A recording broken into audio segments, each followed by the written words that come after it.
Welcome to InfoStream, your daily current. Unsure what to listen to? Turn to us for today's headlines. Stay informed. Government shutdown causes widespread economic damage. Trump oversees East Wing demolition and new construction. Trump ends trade negotiations with Canada over tariffs. Trump imposes sanctions on Russia due to Binance founder pardon as crypto gains momentum. U.S.-China trades content by spine concerns. Inflation and market rise with grocery price increases. Military buildup in Caribbean raises regime chain fears. Schiff investigation and detestment repressions. Challenges fight political divisions and Jane is Halligan appointment. Demands media restrictions. European authorities uncover large-scale forgery ring. Lula announces campaign for fourth Brazilian presidency. Allegations of poisoning attempts surround Ecuadorian president. Doctors in Gaza investigate torture evidence. On return bodies, Alaska Airlines faces nationwide grounding due to IT failure.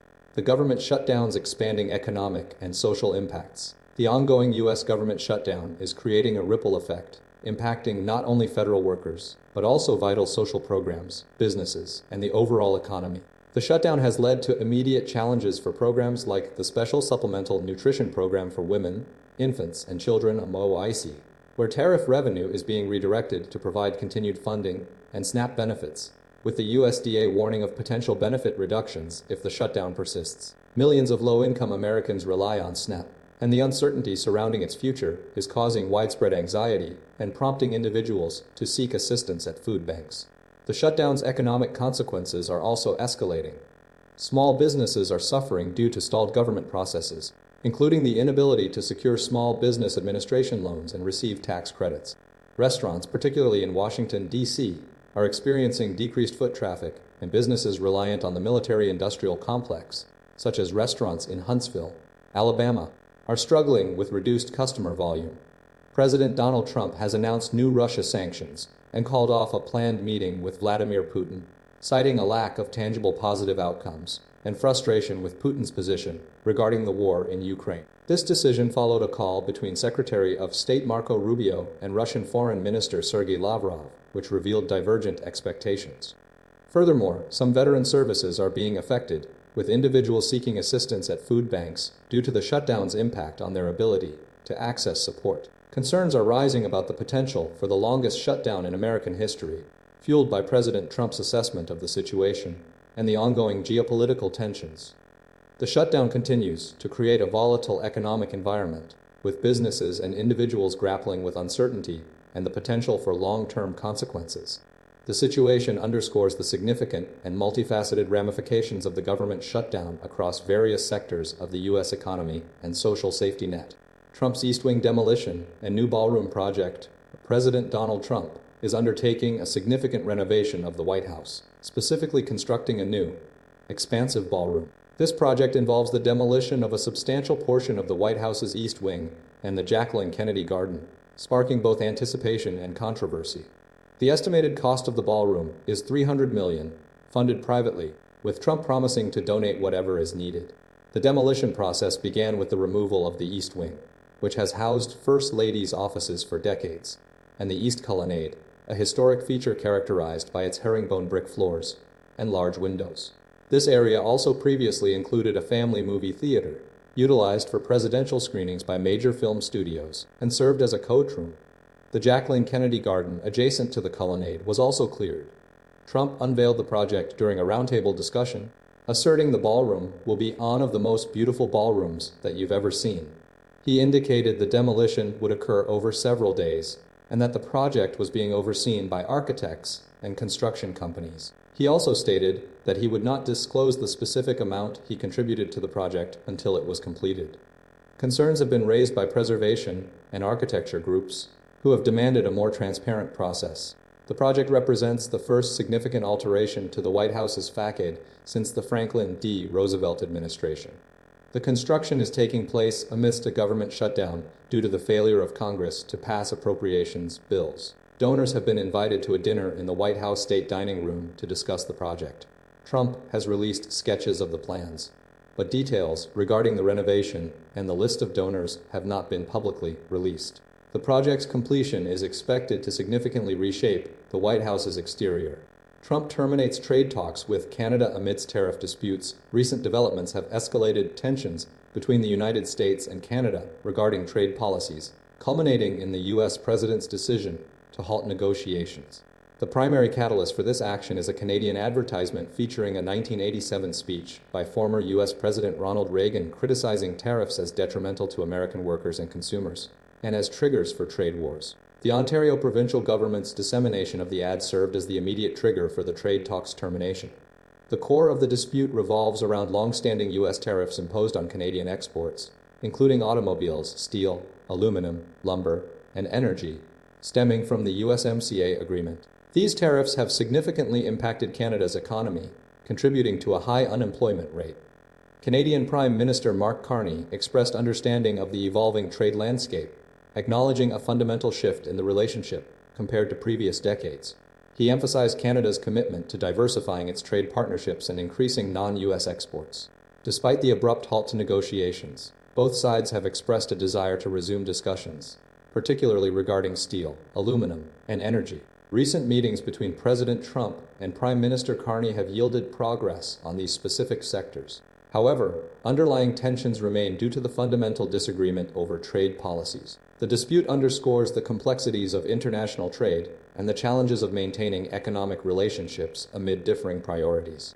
The situation highlights the potential for trade disputes to escalate rapidly and disrupt established economic partnerships. Both countries are now focused on diversifying their trade relationships and securing alternative markets to mitigate the impact of trade restrictions. The future of the U.S.-Canada trade relationship remains uncertain, dependent on the ability of both sides to address their core concerns and find common ground. Trump imposes new sanctions on Russia amidst ongoing conflict. Recent developments reveal a significant shift in U.S. policy towards Russia, spearheaded by President Donald Trump's decision to implement substantial new sanctions targeting the country's largest oil companies, Rosneft and Lukoil. This action follows a period of fluctuating rhetoric and delayed enforcement of previous threats. The immediate catalyst for this move was a series of escalating events, including continued Russian strikes on Ukrainian civilian infrastructure, particularly the destruction of a kindergarten building in Kharkiv, and a perceived lack of progress toward a negotiated settlement. Trump's decision was influenced by a desire to demonstrate a firmer stance and to leverage pressure on Moscow. He had previously expressed concerns that aggressive sanctions could hinder diplomatic efforts, a sentiment echoed by his top diplomat, Marco Rubio. The shift also coincided with Trump's efforts to secure a new trade deal with China, demonstrating a willingness to diversify his approach to international relations. Several key figures played crucial roles in this development. NATO Secretary General Mark Rutte made a last-minute trip to the White House to consult with Trump. Senator Lindsey Graham repeatedly urged the president to take decisive action. Treasury Secretary Scott Bessent actively advocated for sanctions. The sanctions represent a culmination of months of deliberation and a response to the evolving situation in Ukraine. While Trump has consistently expressed interest in future meetings with Putin, the immediate priority remains exerting pressure on Russia to de-escalate the conflict and pursue a peaceful resolution. The timing of this move also reflects Trump's broader strategy of using leverage to achieve desired outcomes in international affairs. Trump pardons Binance founder Changpeng Zhao amid crypto push. President Donald Trump has issued a pardon to Changpeng Zhao, the former CEO of cryptocurrency exchange Binance, a move coinciding with Trump's increasingly supportive stance toward the digital asset industry. Zhao, previously sentenced to 4 months in prison for violating U.S. money laundering laws, received the pardon after completing his sentence in September 2024. The White House stated the pardon stemmed from a belief that Zhao's case was overly prosecuted by the Biden administration. The pardon highlights Trump's evolving approach to cryptocurrency, a sector he has actively promoted during his time in office, aiming to establish the United States as a crypto capital. This strategy includes initiatives such as promoting the use of digital assets in retirement savings and facilitating investment through his own cryptocurrency platform, World Liberty Financial, which utilizes Binance. Binance has been under scrutiny for its role in facilitating illicit transactions, including those related to child sex abuse, narcotics trafficking, and terrorist financing. The exchange ultimately reached a $4.3 billion settlement with U.S. authorities for allowing these activities on its platform. The pardon represents a significant shift in perspective, potentially signaling a reduced risk of legal repercussions for Binance and its leadership. The pardon has drawn criticism from some quarters, including Democratic lawmakers and prominent tech entrepreneur Joe Lonsdale, who labeled it part of a pay-to-pardon scheme. Concerns have been raised about the potential for conflicts of interest and the implications for regulatory oversight of the cryptocurrency industry. Furthermore, the pardon mirrors a pattern of similar actions by Trump, including pardons for Ross Ulbricht, founder of the Silk Road Marketplace, and Trevor Milton, the disgraced founder of Nikola. These actions have fueled accusations of preferential treatment based on financial contributions. The decision has impacted Binance's USD1 token, linked to World Liberty Financial, which saw a rise following the announcement. Despite this, the broader cryptocurrency market experienced a relatively muted response. Trump defended the pardon, asserting that Zhao was persecuted by the Biden administration and that he received the pardon at the request of very good people. The situation underscores the complex intersection of politics, finance, and the rapidly evolving world of cryptocurrency. China spying case, tech self-reliance, and U.S.-China trade talks. And recent news reveals a complex web of developments involving China's espionage case, the nation's push for technological self-sufficiency, and ongoing trade tensions between the United States and China. A key witness in the China spying case, Christopher Cash, removed the term enemy from a witness statement submitted to prosecutors due to policy differences under the conservative government. This action has fueled a political row, with accusations of interference from the previous administration. The White House confirmed that U.S. President Donald Trump will meet with Chinese counterpart Xi Jinping in South Korea on October 30th, alongside discussions regarding trade frictions and rare earth exports. This meeting follows weeks of uncertainty and escalating tensions. China is prioritizing technological self-reliance, as evidenced by a communique released following a 4-day political meeting. The document emphasizes achieving substantial improvements in scientific and technological self-reliance, alongside the repeated use of Xi Jinping's new quality productive forces, a drive for homegrown, high-level technological advancements, often with military applications, aiming to reduce reliance on American technology. The meeting saw the dismissal of numerous party officials, including He Weidong, and highlighted a broader effort to consolidate power within the Communist Party. Meanwhile, the U.S. and China are navigating trade disputes, with Trump threatening a 100% tariff on Chinese goods if China doesn't ease restrictions on rare earth exports. China's Commerce Minister expressed optimism regarding negotiations, citing past successes in resolving trade concerns. Trump's Asia trip includes meetings with leaders from South Korea, Malaysia, and Japan, alongside the scheduled meeting with Xi Jinping. These engagements reflect the multifaceted challenges and opportunities surrounding the U.S.-China relationship, encompassing espionage allegations, technological competition, and trade negotiations. The ongoing political maneuvering and strategic shifts underscore the complexities of the global economic landscape. Grocery prices, inflation data, and market reactions. Recent economic data reveals persistent inflationary pressures and ongoing market reactions. Grocery prices continued their upward trend, rising 0.3% from August to September, marking the largest monthly increase in 3 years and pushing the annual rate to 3%, the highest since January. This contradicts previous claims by former President Donald Trump, who repeatedly asserted grocery prices were down. The increases spanned most food categories, with significant jumps in coffee and beef, partly attributed to tariffs and supply chain disruptions. Economists, including David Ortega of Michigan State University, point to the administration's trade policies and workforce challenges as key contributors. Simultaneously, broader inflation data showed a 0.3% increase in September, driving the annual inflation rate to 3%, exceeding initial forecasts of 0.4% and 3.1%. Gas prices were the primary driver of this increase, surging 4.1% and 4.2% for regular unleaded fuel. Excluding volatile food and energy prices, the core consumer price index, CPI, rose 0.2%, settling at 3%. Market reactions were mixed. Stock futures initially rose ahead of the inflation report, but concerns about a potential Federal Reserve slowdown in rate cuts led to a slight pullback. The 10-year Treasury yield ticked up, reflecting investor uncertainty. The September CPI release, delayed due to the government shutdown, provided further evidence of the impact of tariffs on goods like apparel, home furnishings, and appliances, with the core goods excluding autos index rising 1.3% annually, its highest level since August 2023. The data reinforces the impact of trade policies on consumer prices and highlights the ongoing challenge for the Federal Reserve in balancing inflation control with economic growth. The delayed release of the CPI was specifically timed to facilitate cost of living adjustments for Social Security payments in 2026. Despite the better-than-expected reading, economists caution that the market may be overly optimistic. and the full effects of trade policies are yet to be fully realized. The persistent inflationary environment continues to impact household spending, with the typical American family spending $2.08 more per month than a year ago and $1.043 more than at the start of 2021. U.S. military buildup in Caribbean signals regime change attempt. The United States has significantly escalated its military presence in the Caribbean Sea, marking the largest deployment there in decades, ostensibly to combat drug trafficking, but widely viewed as an attempt to remove Venezuelan President Nicolas Maduro from power. This operation involves warships, fighter jets, bombers, Marines, drones, and spy planes, spearheaded by the CIA. The U.S. asserts it has targeted vessels carrying narcotics and narco-terrorists, though concrete evidence remains scarce. President Donald Trump has authorized these actions, dismissing the need for a formal declaration of war, arguing that striking alleged drug traffickers is justified. The administration's strategy is fueled by accusations that Maduro leads a drug trafficking and narco-terrorism organization, despite denials from the Venezuelan government. While the U.S. claims targets are involved in drug smuggling, the primary trafficking routes are not within the Caribbean, suggesting a broader strategic aim.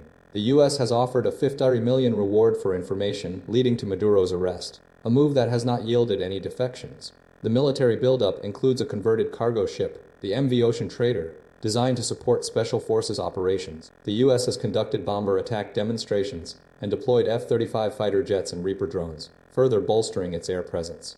Tensions remain high between the U.S. and Venezuela, with President Maduro claiming the presence of 5,000 Russian-made Igla-S anti-aircraft missiles. The U.S. has conducted flights near Venezuela's coast, including a B-1 Lancer bomber, though the extent of airspace entry remains contested. Despite the lack of definitive evidence linking Maduro directly to drug trafficking, the U.S. continues its assertive military posture, aiming to exert pressure and potentially facilitate regime change. The administration defends its actions, arguing that it is responding to a serious threat, while critics question the legality and strategic rationale of the operation. The U.S. has returned 2 survivors of a recent strike as standard practice, reflecting a willingness to engage in military action, even without a formal declaration of war. The ongoing deployment underscores the complex geopolitical dynamics and unresolved tensions surrounding the Venezuelan crisis. Schiff probe and Smith testimony requests highlight political tensions. 2 separate developments this week underscore escalating political tensions surrounding investigations into Donald Trump, with one focusing on the potential indictment of Democratic Sen. Adam Schiff and the other centering on a request from former special counsel Jack Smith for public testimony. Prosecutors within the Maryland U.S. Attorney's Office are reportedly hesitant to pursue charges against Schiff related to mortgage fraud allegations, despite pressure from officials like Ed Martin, but the investigation remains ongoing. This hesitancy coincides with a broader atmosphere of scrutiny fueled by Trump's continued criticisms. Meanwhile, Jack Smith has formally requested the opportunity to testify publicly before the House and Senate Judiciary Committees, citing many mischaracterizations surrounding his investigations into Trump's handling of classified records and the 2020 election. Smith's lawyers are seeking reassurance from the Justice Department regarding potential punishment for his testimony, given the ongoing restrictions on accessing sealed court files and grand jury information. Republican committee leaders, including Jim Jordan and Chuck Grassley, are demanding access to all relevant records to fully understand the investigations. Jamie Raskin, the top Democrat on the House Judiciary Committee, strongly advocates for Smith's public testimony, arguing it's essential for the American people to judge the integrity of the investigations and prevent partisan manipulation. Smith's request for public hearings represents a significant opportunity for him to defend his work and counter accusations of political bias. He has repeatedly asserted the investigations were untainted by politics, emphasizing his experience as a prosecutor. The calls for Smith's testimony reflect a growing desire within Republican circles to scrutinize the handling of the Trump investigations, while Democrats champion transparency and accountability. Both developments highlight the continued political battles surrounding the legacy of the investigations and the ongoing efforts to determine their legitimacy and impact. James seeks dismissal, presses for media restrictions amid Halligan appointment. A New York Attorney General, Letitia James, is pursuing a dismissal of her indictment, primarily due to the appointment of U.S. Attorney Lindsay Halligan. James' legal team filed a notice indicating they will file a motion to dismiss the indictment centering on Halligan's role. The motion highlights concerns about potential bias and prejudice stemming from Halligan's selection. James is facing 2 felony charges: bank fraud and making false statements to a financial institution, and is scheduled to appear in Norfolk, Virginia on Friday. Adding to the complexity, former FBI Director James Comey is also seeking to have his indictment dismissed based on Halligan's appointment, suggesting a coordinated strategy. The legal teams are exploring consolidating the motions. Furthermore, James is requesting a court order to prevent federal prosecutors, specifically Halligan, from disclosing any information about the case to the media. This request follows Halligan's communication with a reporter, revealing her thoughts on the evidence presented to the grand jury. James' lawyers argue that these extrajudicial statements violate ethical and professional rules, jeopardizing her right to a fair trial. The proposed order would require prosecutors to maintain a log of all media contacts, emphasizing accountability and transparency. James' team asserts that Halligan, as the prosecutor handling the case, should uphold professional standards rather than engaging in potentially prejudicial disclosures. The situation underscores concerns about government overreach and the potential for prosecutorial misconduct. The legal battle is intensifying, with significant implications for James' case and potentially setting a precedent regarding prosecutorial independence and the integrity of the legal process. The focus remains on securing a fair trial and preventing any further erosion of trust in the justice system. Multi-million euro forgery ring uncovered in Europe. Recent coordinated operations by German and international law enforcement agencies have resulted in the seizure of millions of euros worth of forged artworks, including alleged by Picasso, Rembrandt, and Frida Kahlo. The operation, spanning Germany, Switzerland, and Liechtenstein, targeted a sophisticated forgery ring led by a 77-year-old German man. Initial suspicions arose from the man's attempts to sell two purported original Picasso paintings and, more dramatically, a forged Rembrandt painting known as the Stahlmeisters, valued at 120 million Swiss francs, C113 million. This particular forgery was owned by an 84-year-old Swiss woman. Investigators uncovered a network of 10 alleged accomplices involved in the scheme. During dawn raids on October 15th, police executed searches across multiple jurisdictions, recovering a significant quantity of suspected art forgeries. Alongside the paintings, authorities seized crucial evidence including documents, records, mobile phones, storage media, and digital data, all vital to tracing the origins and distribution of the fraudulent artworks. The Die Stahlmeisters forgery was definitively identified as a copy by an art expert, confirming suspicions that it was not a lost masterpiece by Rembrandt van Rijn, as had been falsely claimed. The Hamburg Public Prosecutor's Office, alongside Bavarian State Criminal Police Office, a BLKA, and Swiss authorities, are now investigating the individuals involved. The operation highlights the ongoing challenge of art fraud and the importance of expert authentication in the art market. The seizure represents a substantial disruption to the network and a significant loss to the art world. The investigation is ongoing, with authorities continuing to analyze the recovered evidence to identify all parties involved and to prevent further fraudulent activity. Lula announces bid for fourth Brazilian presidency. Luiz Inácio Lula da Silva, the former two-time president of Brazil, has dramatically announced his intention to seek a fourth term in the nation's 2026 presidential elections. This unexpected move follows previous statements suggesting his retirement after the 2022 election, where he won a closely contested runoff. At the time, Lula, then 77, indicated that his political career was concluding.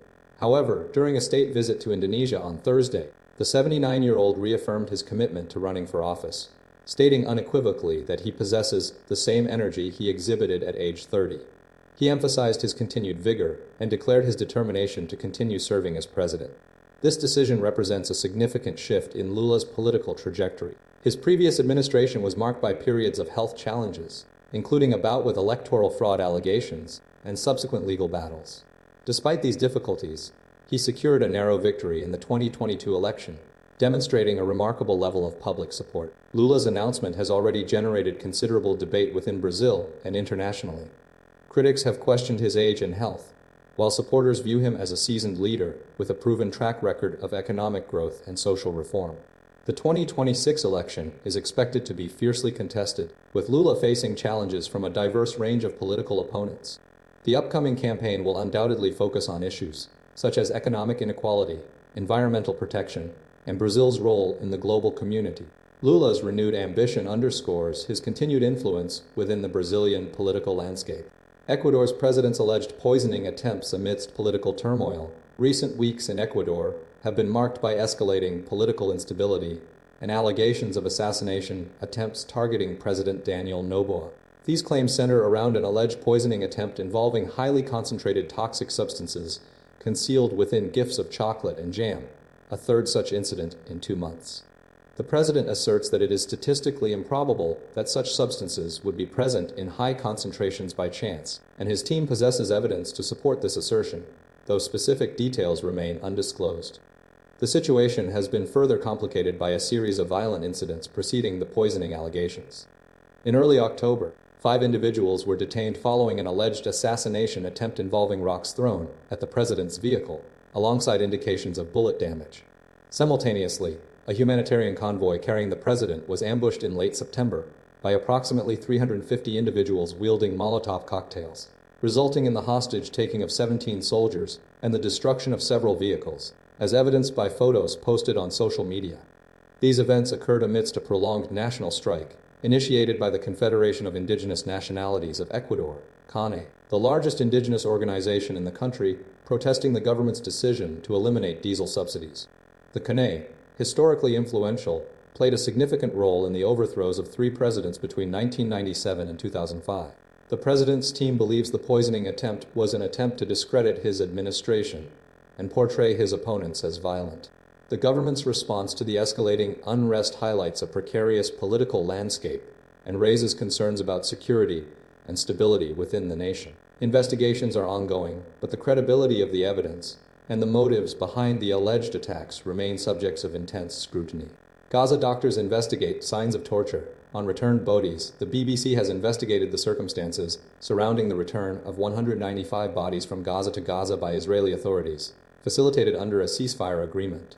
Forensic teams at Gaza's Nasser hospital are struggling to investigate potential signs of torture and mistreatment due to significant limitations, primarily a lack of adequate cold storage facilities, hindering thorough examination and post-mortem investigations. The bodies, many arriving badly decomposed and in various states of undress, frequently with wrists tied behind their backs and visible restraint marks, raise serious concerns about treatment during detention.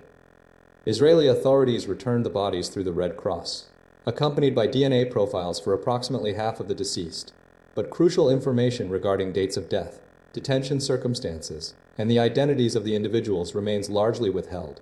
Despite Israel's assertion that operations adhere to international law, forensic teams have documented numerous indicators suggestive of abuse, including bruising, cuts, and pressure marks on limbs, alongside instances of blindfolding and the use of cable ties. The investigation highlights a concerning pattern of restraint with wrists consistently cuffed behind the body, observed across numerous deceased individuals, particularly during prolonged periods of detention. Concerns have been raised about the potential for infections stemming from this practice. While Israel claims all returned bodies are combatants, forensic teams are attempting to differentiate between Hamas fighters, civilians, and detainees who perished in Israeli custody. Only 6 of the 195 bodies have been definitively identified, and 5 of those names were incorrect. The investigation reveals a significant challenge in establishing the full extent of human rights violations due to the limited access to information and the rapid decomposition of the bodies. The situation is deemed an international forensic emergency, demanding comprehensive medico-legal autopsies to ascertain the truth behind the deaths, with a focus on determining the precise circumstances of each death and any associated abuses. The withheld information and the lack of detailed forensic analysis continue to fuel speculation and raise serious questions about the treatment of Palestinian detainees during the conflict. Alaska Airlines grounded flights nationwide due to IT outage. On Thursday, Alaska Airlines initiated a widespread ground stop affecting all of its U.S. airports, triggering significant disruptions across the domestic travel landscape. The airline's initial announcement confirmed they were grappling with an IT outage that was directly impacting their operational capabilities. The statement conveyed a sense of urgency, indicating the outage was substantial enough to necessitate a temporary ground stop, halting all flights. Crucially, Alaska Airlines refrained from providing precise details regarding the duration of the outage or the exact number of flights impacted, opting instead to focus on the ongoing efforts to restore operations.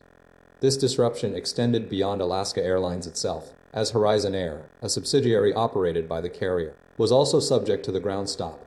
The Federal Aviation Administration, FAA, issued an advisory confirming this interconnected impact, highlighting the scope of the technical problem. The FAA's involvement underscores the seriousness of the situation and the potential safety implications associated with widespread flight disruptions.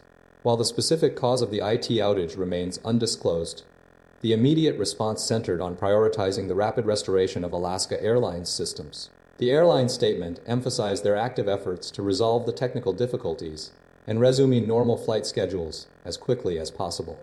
Passengers face considerable delays and cancellations, leading to widespread frustration and uncertainty. The incident serves as a stark reminder of the critical role of technology in modern air travel and the potential consequences of significant IT failures. The situation continues to unfold, with updates provided by the airline and the FAA regarding the progress of the restoration efforts.